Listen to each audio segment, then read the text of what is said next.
So intro stuff. So Dave, if you were a cannibal, would you prefer to eat people you know or famous people? Definitely famous people. Really? That's interesting. Why famous people?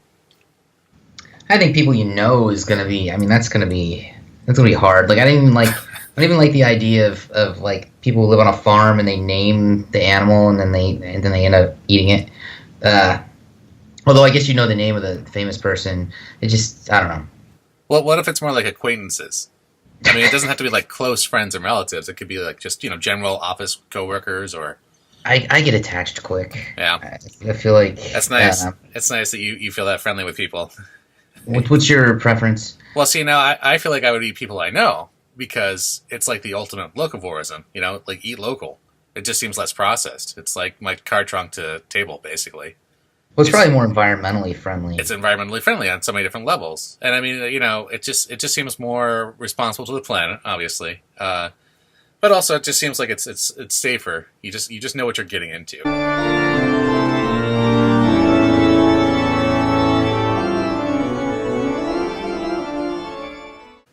Welcome to the First Picture Show, an ongoing series where we discuss horror and thrillers from all your favorite streaming platforms and anything else we damn well please. I'm jackpot winner Jason Monet. I'm here with critic extraordinaire David Joseph. Dave, how's it going this week? That's going all right, man. It's been a long week, but we're getting to the end. That's always the case. You always get to the end of it eventually, huh? Well, until that one week where you don't. Yeah, that's more upbeat news from Dave Joseph right there. All right, let's talk about this movie. I know right now life seems great, but have you ever thought to yourself, what if there's an apocalypse? Director and writer Chris Von Hoffman tackles that very premise in this dry and dusty feature-length debut, Drifter. In Drifter, two brothers travel a lonely desert in search of their father's killer. But then other things happen, including being ambushed by a family of psychopathic cannibals who are just looking to have over some new friends for dinner. Dave, what did you think? So I picked this movie, and I'm sorry. Oh, you don't have to apologize. We're all in this for the trip. The long, lonely, dusty trip. it's you think post-apocalyptic cannibal thriller. How could it be boring? Yeah, it does seem to have a lot going for it in the synopsis.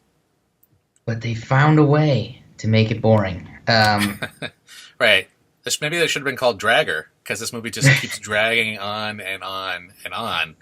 And I mean, I watch a lot of really slow movies. I don't have any problem with movies that take a little bit of time or have a little bit of action to build up to a valid point. But like, there's a difference between building suspense and simply taking forever to do anything.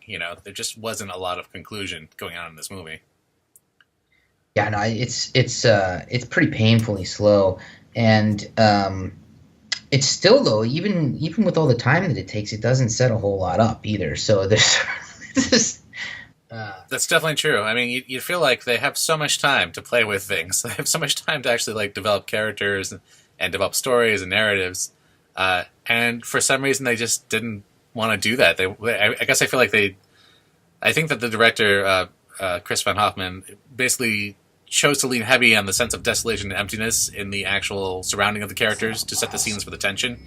It's a very classic sort of post-apocalyptic feeling.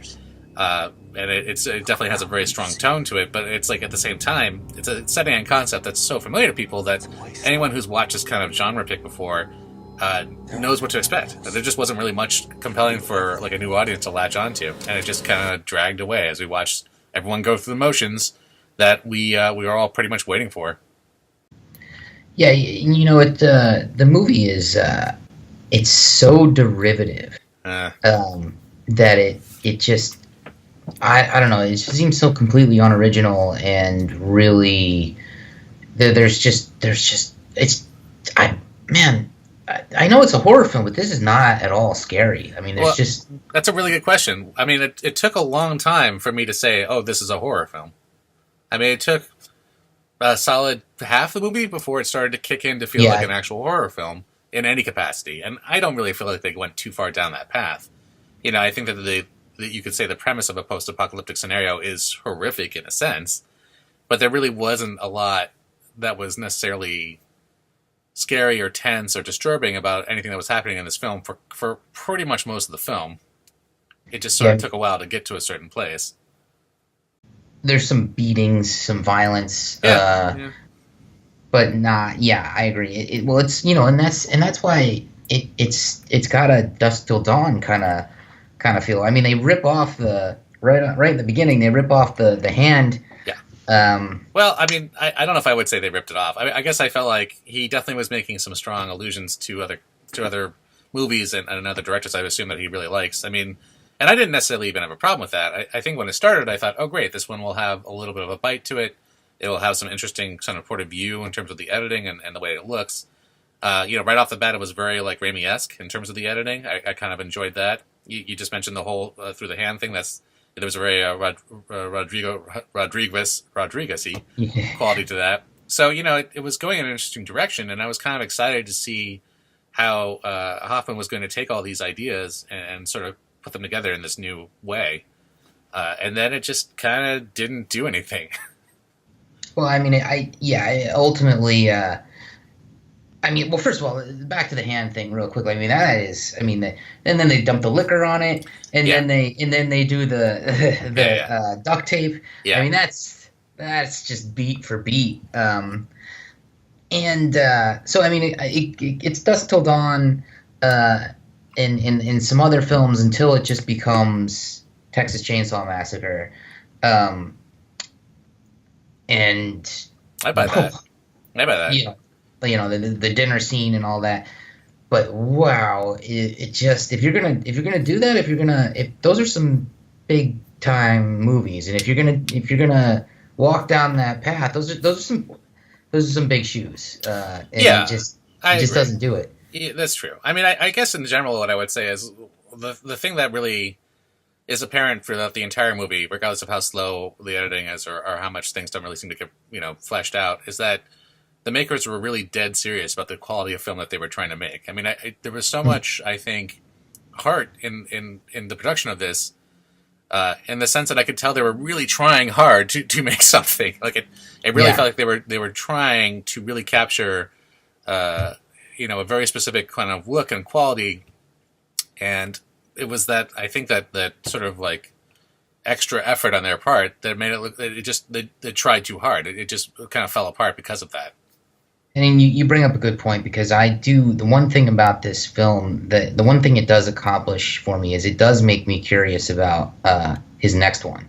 I am kind of, because I like that he tried this. I don't think it worked at all, but I would give him another shot, because I think there's some ambition there that I really do appreciate.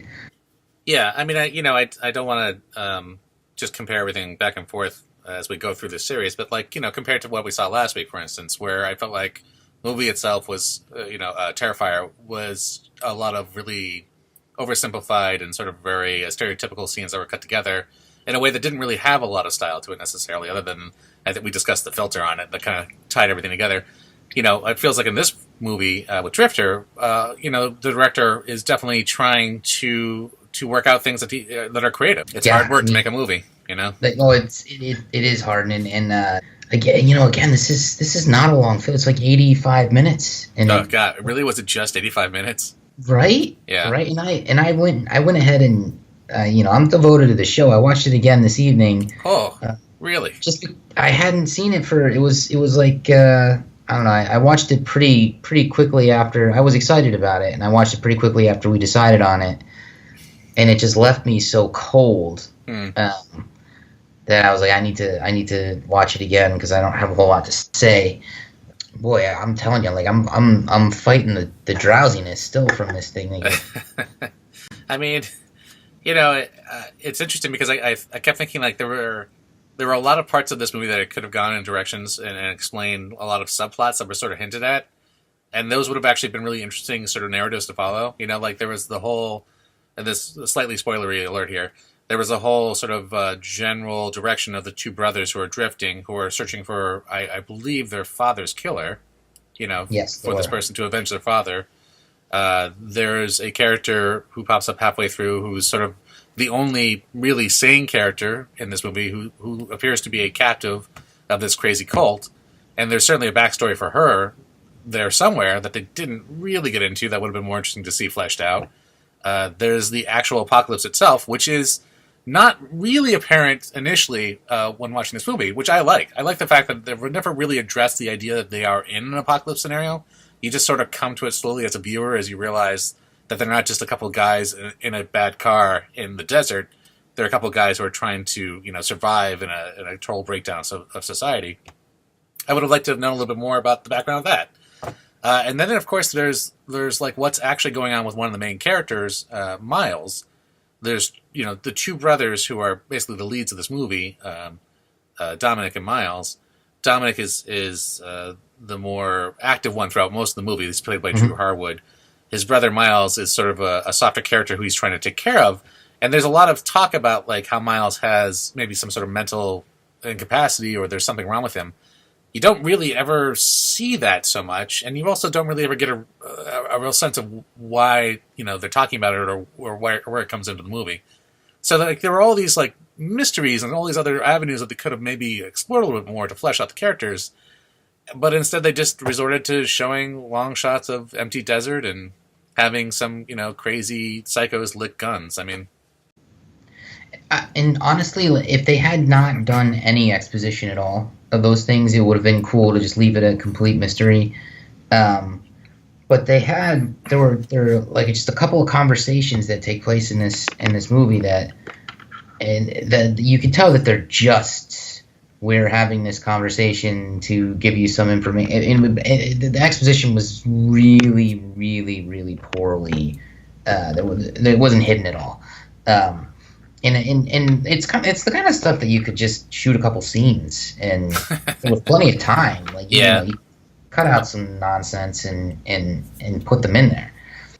Yeah, I mean, I just feel like the set was made of bubblegum. Like everybody got a chance to chew through the scenery on this movie because there were just so many long-winded speeches. Again, I think that the intent was to try to make a really weighty, sort of serious, bleak movie, and that I think meant to Hoffman to give the actors as many monologues as possible. Right. Well, early on, there's a scene. There's an altercation in the car. Miles is in the car on his own, and I'm sorry, what the other guy's name is? Dominic. Dominic is just sitting there off in the distance, and the action in this scene is at points it's great, and other parts it's really cringeworthy. The way he tries to break through the other door, I was like, what? Why did he do that? And then there's this whole fight that happens, and the other guy's just kind of sitting there and not noticing it. It was odd. It was just odd. And then, so Dominic notices what's going on, and then it gets cool. Then you see some like neat things with some firearms. I thought maybe this could turn into a kind of a decent shooter, but it just kind of walks away from that and doesn't revisit it at all. Yeah, I do think that Hoffman had some issues with staging action in general. It wasn't just that scene.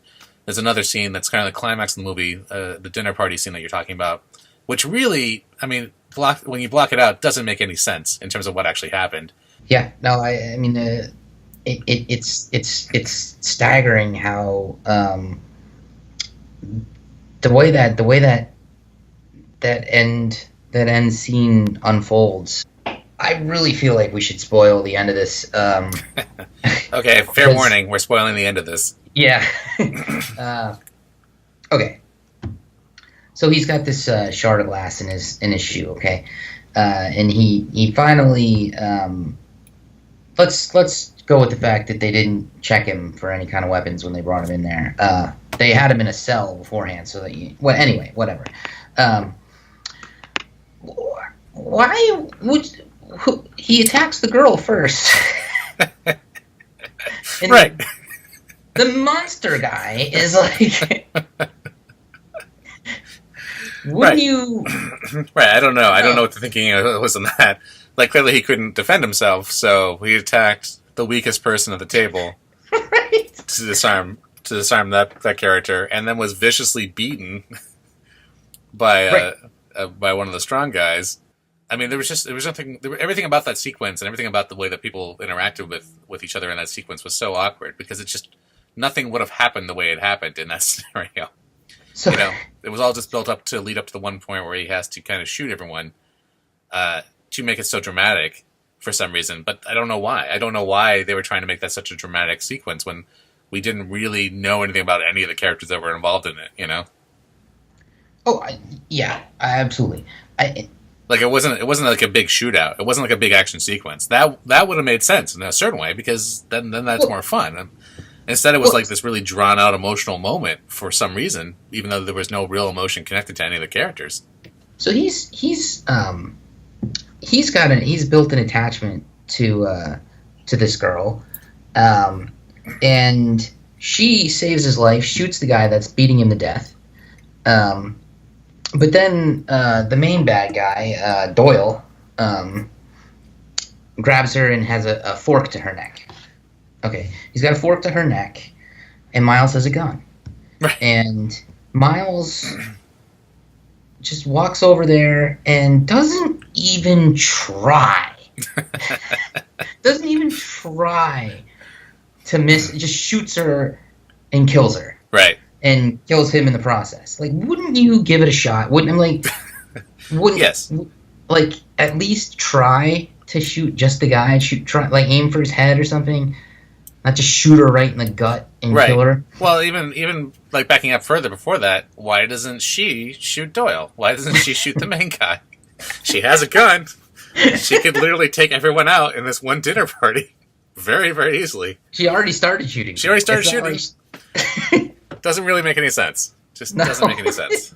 Yeah, I mean, it's the dinner scene is, I think, and I said it before, is clearly an homage to Texas Chainsaw Massacre, and I think the thing that makes that scene so scary in Texas Chainsaw Massacre is you've just got this family.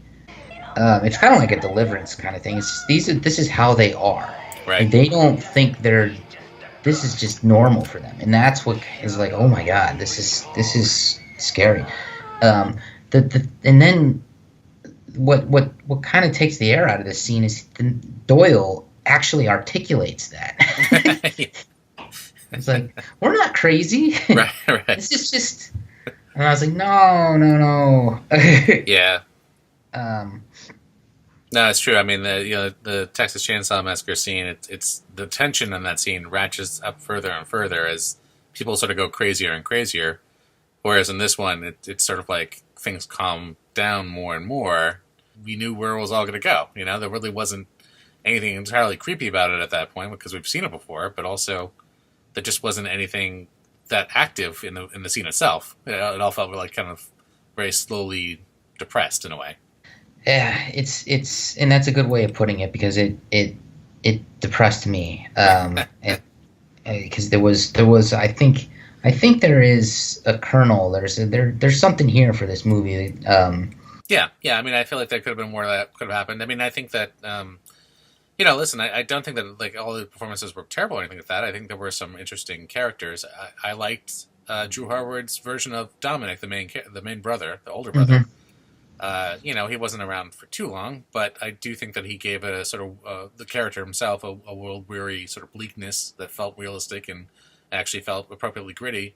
I didn't dislike James McCabe's character for the villain of Doyle. I think that he had to again chew through scenery quite a bit. He had to kind of go through a lot of sort of long-winded exposition, but I think that he also brought sort of a subtlety to the character that I think really worked. There was a nice kind of edge to it that was calm that I appreciated.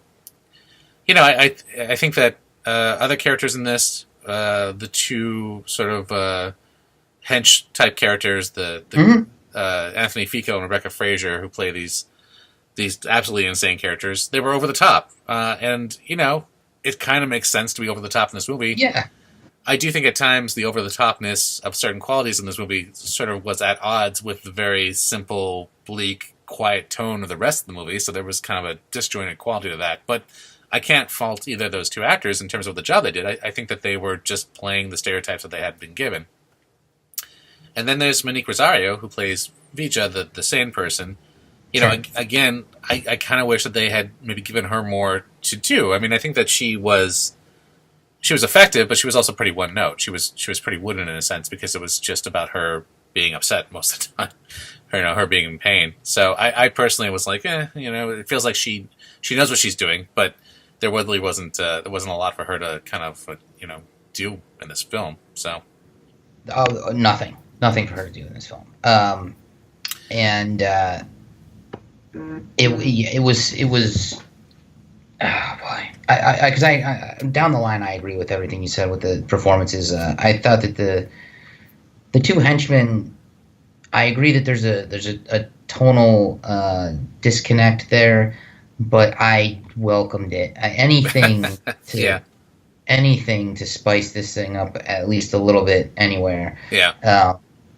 I thought the two of them were great, and I thought she was.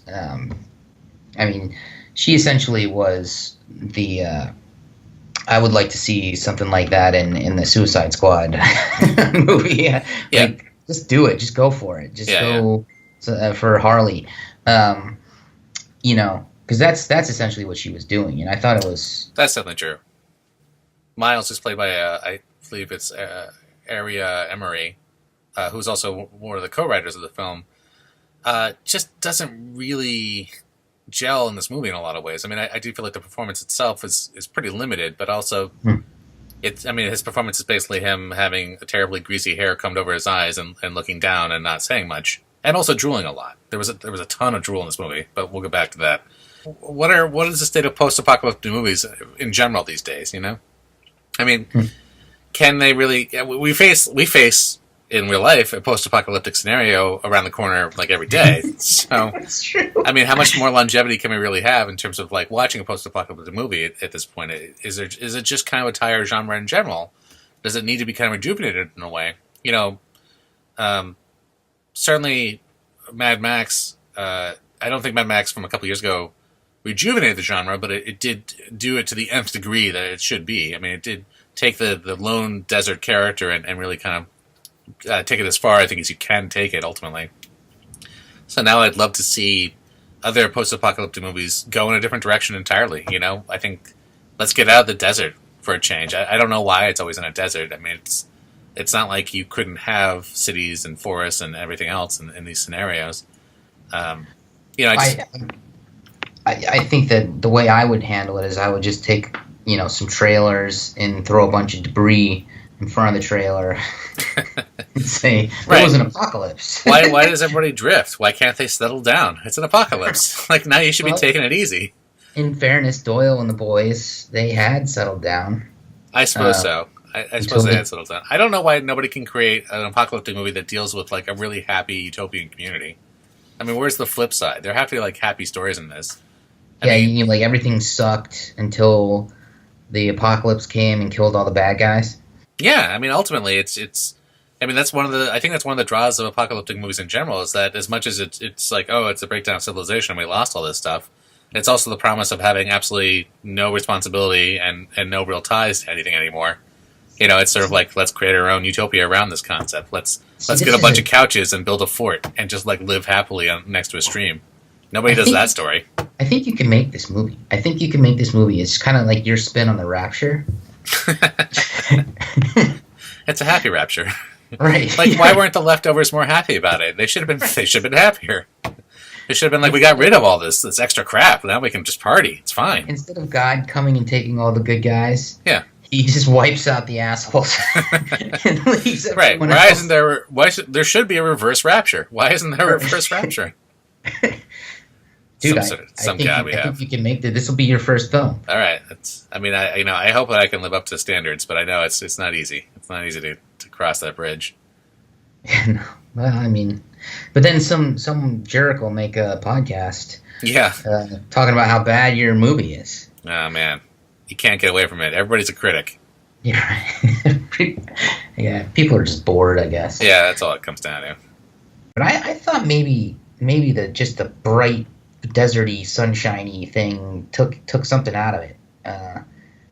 Yeah. I don't.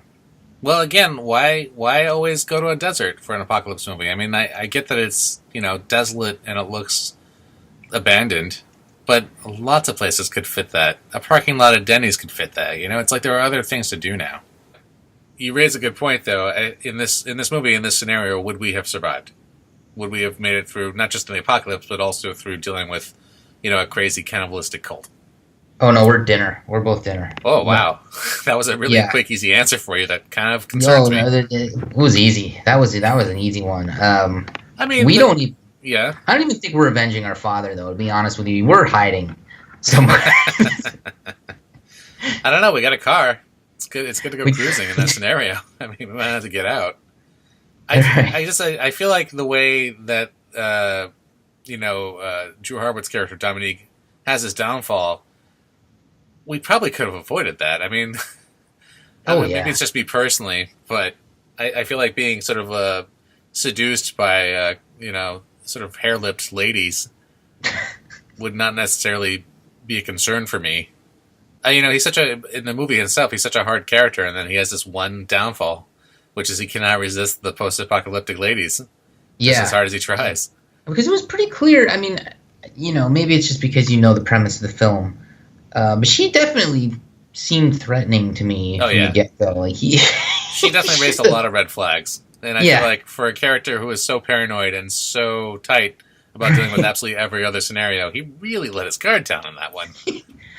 Yeah, he did. I don't know. I maybe we wouldn't. I mean, I'm not one to judge. Maybe we would have fallen to the same problems, but I think that if we had just avoided that, we could have just kept drifting, and then we would have died. We would have died way before. I mean, in the scene that we talked about before, where Dominique shows up and starts shooting everybody. That's true. I mean, we don't have that good of aim. I would have liked to see, I was really hoping it was going to turn into a serious vengeance story, where they were just going to enter town and completely kick ass and finally come up, kill till they get to the final guy who killed their father and then seek vengeance and blah, blah, blah. I really wanted this movie to sort of unleash itself in that way, in the way that it sort of promised in the first 10 or 15 minutes. That I would have wanted. I'd still want to watch, and I kind of wish that it just wouldn't have taken itself so seriously and allowed itself to have a little more fun. Well, I'd say Miles might do that in the sequel, but Miles was ambivalent from the get-go. Yeah, Miles is a complicated guy, Yeah. God, this movie sucks. So, what about the good? Do you have things about that you definitely liked? I thought just the one scene, the shootout, that was fun. I think that might be it, and I liked the shot on the lead in to the television when they were watching television. I thought that was creepy. Yeah. I mean, I think that the times when Chris Hoffman managed to be managed to have some creativity and some fun with what he was doing with either the editing or the sequence of shots or the characters or whatever. Those were good moments. I mean, I enjoyed it when they went a little crazier with the nuclear family stuff. I enjoyed the the Raimi-esque and sort of all the homages to all his I think favorite movies in this. It was just all the stuff in between. that got kind of long-winded. Does that cover the good for us on this? I think that's all I have, man. I don't know. You got anything else? No. Well, I mean, I think beyond a few of the performances I talked about, and I think just in general, in terms of the movie itself having a strong visual voice and a very specific editing style, that I appreciate. It didn't feel generic as much as it could have. Could have very easily felt like a very generic film. It was certainly a movie that I feel like was probably made on a budget, which is why it was taking place in the desert in a desolate area with very few characters. And if he hadn't brought any kind of style to it or any kind of specific, visual voice to it, then it would have been incredibly forgettable. But there were elements of it that I think we'll remember, that will stick with us one way or the other. Yeah. Do you know where they shot this? The desert? I know the movie was released originally in Australia. Oh, was it? That would It make came out in sense. DVD in Australia, and then it got a theatrical release in the United States Huh. in 2017. Um, I don't I don't know that it was shot in Australia though. I just I sort could of easily assumed it. see it, but you could see it being shot in Australia, right? Like it could Sure, have yeah. easily been Australia. It's probably the safest place on the planet. Yeah, nobody's gonna bomb it. What's the point? It's already Well, bombed out. You I know, wouldn't. I mean, I wouldn't go that far, but it's at least the furthest away it's yeah, from it's a good point. when Yeah, somebody makes somebody the president makes a mistake. Could be an honest mistake. give you an honest The mistake. one that gets us all killed. This is our future. So Yeah, good to talk about this. Yeah. Okay, if you were going to sum up the bad points again, just quickly, what would you say? it's just slow. It's derivative, and and also nothing makes sense. No, none of the action. The end scene is just it's just a botched mess. Yeah, I mean, it's like it's a kind of movie that really wanted to be weighty and gritty, and it didn't quite know how to actually imbue a movie with that, with the with realness or real grittiness or weightiness. So instead, it just sort of took its time meandering around a very minuscule script with very little bit of a story, and hope that the setting itself would sort of give you the bigger picture that it was shooting for, but it didn't. It was just kind of dragged on instead. Um, would you? So, what's the verdict? Do you feel like you would recommend it or no? No, no, I don't think you can get away with that. I think someone's going to get really upset. You can say, "Hey, look, there's about 4 minutes worth of movie in here. That's good." I mean, look at that. I always tell people, don't take my word for it. Watch the film, but you're warned for this one. Yeah, This that's is fair. tough. What about you? I mean, would you tell someone to watch it? Well, I'll go back to what we were saying a little bit earlier. I think that the director and writer, he's got talent. It's there He somewhere. does. Like I I agree. do believe that there is probably a better movie in him, and I would hope that he will continue to make them to see what he Hmm. gets out of him. And then at some point in the near future or whatever, a few movies in, then I would tell somebody, hey, you should go back and watch his first feature, Drifter, to see what it was like. See how That's probably far the the right man has scenario to come. watch this movie, to compare it to what I hope will be better, more successful, more put together films. Because, nobody's debut is great. Like it's a hard thing to figure out. Movie making is not an easy business, and it's if you have a creative vision, good luck to you trying to get something done in the way that you want it to be done. So, I'll give him credit for trying to do something unique, or at least I think that he thought was unique, and I'll give him credit for at least putting some spirit and energy into it. But you can probably skip this for now until maybe he's famous. You got me thinking. I thought maybe Texas Chainsaw Massacre was Tobe Hooper's first movie, but it was a movie called Eggshells. I haven't seen that one. Yeah, see, there you go. We should probably watch Eggshells. Yeah, There's probably you're a right. couple of losers who are like, Eggshells is the worst movie ever. Nobody should watch it. But maybe Tobe Hooper is like talented and he'll produce other greater movies. So what else? All right, so I keep saying I'm going to go see more stuff. I have seen a couple movies. I saw Venom. Oh, Uh, what'd you think? okay, the movie has problems. Okay. Movie has problems. There is some abrupt, basically. I don't think this is a spoiler. Venom ultimately becomes the hero of the film.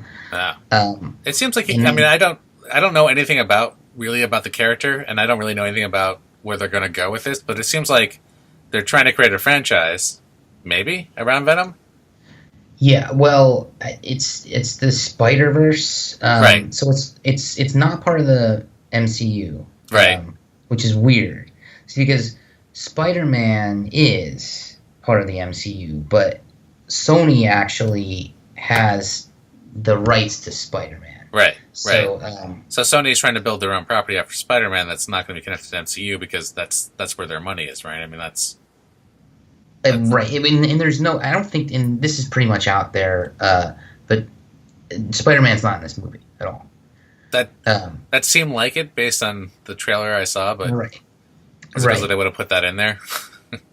But I mean, but in that situation, then Venom has to become a likable recurring character, right? Like they have to build this story around him that will be, something that he'll keep popping up in, which means he can't just purely be evil, I guess. Although that would be fascinating. I agree, and I'll tell you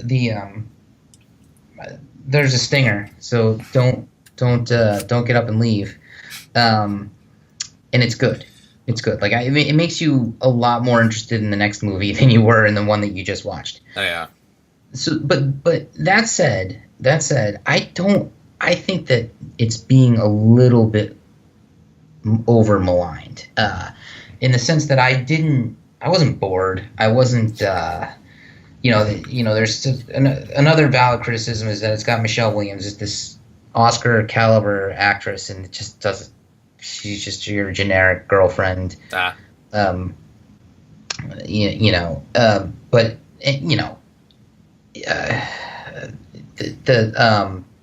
oh god, main character. How am I? Tom Hardy. Tom Hardy yeah. He's so great. He's so great. That man he's just an international treasure. Just sit back and watch the man work, and you're not gonna feel like you got ripped off when you walk out of this thing. I mean, movies are expensive, but well, how do they cover his mouth in this movie? You mean just the fact that he mumbles and you can't understand half what he says? Well, I'm sure I would understand him if his mouth itself wasn't actually covered in like half the films that he actually makes. I mean, he's almost always got something kind of covering half his face or more. Yeah, well, that's the thing is Venom does cover it, but Venom he's Venom, maybe a quarter of the movie. Okay. But I mean, dude, that spider, that's Batman, the Bane. You're right. That was brutal. That was him, right? Yeah, that was him. Yeah. Yeah. I mean, I felt bad for him. I also am a big fan of Tom Hardy in general. There's a movie he made over 10 years ago, 11 years ago, an early film of his called Bronson from 2008.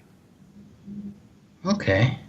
I don't know if you've ever seen it. No, I don't think so. If you're a fan of Tom Hardy, you should definitely check it out. It's a pretty intense Tom Hardy movie where he plays the titular character Bronson, who is basically this sort of smarmy, somewhat charismatic lifetime criminal in England. I think he's based on a real character, and he's also kind of insane, and he does insane things in the movie. And like, if you ever think that Tom Hardy is just some pretty boy actor who's filling roles that are handed to him, no, I mean, like, he does a lot of really incredibly brave things for an actor to do in this movie, and it made me a huge super fan of him in general after watching it. So, highly recommend Bronson. But back to Venom. No, I mean that's pretty much all I have to say. Is it's not great, but it's not terrible. I think look at everyone's going out to see this thing and made a ton of money. I made $80 million. I think it's the most money a movie has ever made in October, at least in opening week. So. Well, it's interesting because do you think it'll be part of a larger sort of trend to see what I think would normally be a summer blockbuster popcorn movie, released in the fall? Traditionally, This is a time for either like shitty horror movies or Oscar-worthy, debuts, and Venom is kind of neither of those things. So I think that just like you saw some of the high quality art house stuff happen early in the year, last year with the Get Out came, I think, in was it January or February? Yeah, it was something like that. Yeah. I think that the lines are blurred now, man. I think that you're gonna see all kinds of movies all year long. Where why not just throw a blockbuster out there? Because there's some people that's all they see. I mean, yeah, yeah, absolutely. And I think that people's viewing habits have changed so dramatically anyway. It doesn't really, nobody is really necessarily going to movies with the seasons anymore like they used to. So why not? Why not shake it up? Why not drop a different film here and there in different seasons and see what happens? Because you think about it, say Venom comes out like the week after Mission Impossible, is it going to do 80 million? I don't know. I doubt it. Probably not. So yeah, this made sense. And you know, I think A Star Is Born did 30 million too. So I mean, people are going to the movies again. I think maybe it's just that we've had a pretty grueling couple weeks in this country, uh, and you know, a couple of big movies with some big stars hit the theaters, and people just want out. Yeah. They Yeah. just want out. Um, This is a so peak I time for escapism. You'd think that everywhere would be doing pretty well right now. yeah, yeah. Um, so the other movie I saw was Mandy. Oh, I really want to see Mandy. Should I see You Mandy? need to see Mandy. Okay. That is homework. Mandy is amazing. In fact, you know what? Let's. I'm gonna wait. I'm gonna wait until there's no rush. I mean, you see it when you have time, but we'll talk about it when you do see it. Okay. I mean, It's like Mother again. yeah. Okay. Good. I mean, that's what I hope. I I guess mean, I the feel movie's like not like Mother, but it's another. I feel like I don't think like because I know you're tough. Like it's difficult for me to say, hey, you'll love this, but every once in a while, I think I know. well, I mean, based on the trailer, I should enjoy it because it just looks so gonzo. It just looks so absolutely batshit insane, and I like that in my movies. Like I Yeah. think that if they're going to be over the top, they should really embrace it and actually follow through. And it looks like this movie might follow through on that. But you know, it's also like I got sucked into the allure of another Nicolas Cage horror movie from last year, Mom and Dad, which also promised sort of an insane, over the top kind of execution, and didn't quite deliver on that front. So it's sort of like I want to be careful about this. I want to make sure that I'm not just tricked into the whole Nicolas Cage sort of Yeah, his mystique. the mystique of Nicolas Cage, and also like it's almost like a pyramid scheme of Nicolas Cage. You know, it's like he pretty promised a higher Nicolas Cage, but there's not enough Nicolas Cage to back it up to begin with. Well, you know, he doesn't write them. He just. Well, thank God. Although honestly, I would love to see Yeah, I a mean, horror movie that he writes. I mean, I'll tell you what, I'm in yeah, if he does. if somebody makes it. I mean, he's been in some pretty great, terrible horror movies, but I also think he's been in some great movies. And I hope that Mandy straddles that line. That's basically what it comes down to. Did you see? Did you see Mom and Dad from last year? I haven't, but but even with your lukewarm assessment, I'm interested. Did you see it or have you heard of it? I don't know how I missed this. It came out. I don't know if it was direct to video, if it was in theaters much, but the premise, it's him and I think Selma Blair, and the premise is that yeah, it is Selma Blair. The premise is that basically something comes over the world in general, and it turns all loving parents into psychopathic killers that want to kill their children specifically. Which is insane. Which is an insane premise, and it's actually a pretty interesting premise. And it's not like the movie failed to deliver to some degree, but it also was a much bigger idea than I think the movie was capable of actually showing or doing. So it was okay. Like I would not say don't watch. I would definitely recommend it if you're interested in seeing this kind of thing. But it could have been crazier. It could have been more over the top, and it could have followed through on the insanity of the basic idea there. It didn't quite do that. It did set itself up for a sequel, so perhaps it'll try to explore that more if it actually does go in that direction. But Mandy to me looked like it was just straight up just insanity. And that's what I'm after. And then it delivers. It delivers exactly that. Exactly that. Cool. Good. So what about you, man? What have you been into? Right now is the Brooklyn Horror Film Festival. I think it's the 3rd or 4th year that it's happening. Yeah, someone was telling me about it. This looks great. Yeah, it's a great time if you can get a chance to check out some things. Every year it seems to grow in terms of both the amount of time it has to showcase different films and also the amount of films that it can showcase. Last year I happened to see a movie called Housewife, which is directed by Khan Avranol, who you might know from another movie that he has on Netflix right now, which we might eventually talk about, called Baskin. I don't know if you've seen Baskin. No, but okay. Baskin got some pretty good reviews and some pretty good buzz, and it's an interesting movie that's very I guess I would say visceral and brutal and occasionally gory, and also creepy. And Housewife, when I saw it last year, I don't know if it premiered, but when I saw it last year at the film festival, was also equally enjoyable from that aspect. So it's, I'm hoping this year to check out a few new things I've never heard of before, and to find out more about new exciting horror directors, because it's a great place to just kind of get into the vibe there. And everybody there, everybody there is having a good time. It's a very communal spirit. It's always so much fun to see an actual movie with the director or with the writer or with the actor. You really get a sense of how it's a real creative project for them, and getting the chance to see their vision actually come to life is just a fun thing to do. It's great to really feel like you're part of a process of that. So I guess I haven't really seen anything recently, but that's what I'm looking forward to doing, hopefully over the next week or so, trying to catch something there. All right. Well, yeah, man. This is fun. Let's keep doing this. Yeah, we got more to talk about. People should subscribe to the channel. I think a couple people watched the last one and they didn't subscribe, so let's get on that. Come on, guys. Just subscribe. What are we going to do to you? Nothing bad. Only good things. Takes 2 seconds. We're going to talk about movies that you never had any intention of watching. Yeah, and may never actually have an intention of watching after we're done talking about them, too.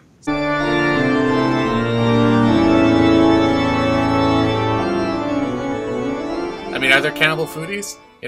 Is that a thing that happens? Can that exist? Like, do cannibal foodies, do they start or participate in CSAs, or do they go to green markets? Or do they call them red markets? I don't know, I got a lot of questions about cannibalism. The foodie thing, I think we had answered for us in this film that we're going to talk about. Yeah, you think so? You think there were some fine, delectable palates in this film? I mean, they looked like they weren't just, just slapping it on the plate. Oh, that's true. There was some presentation involved. Yeah. Yeah. Yeah.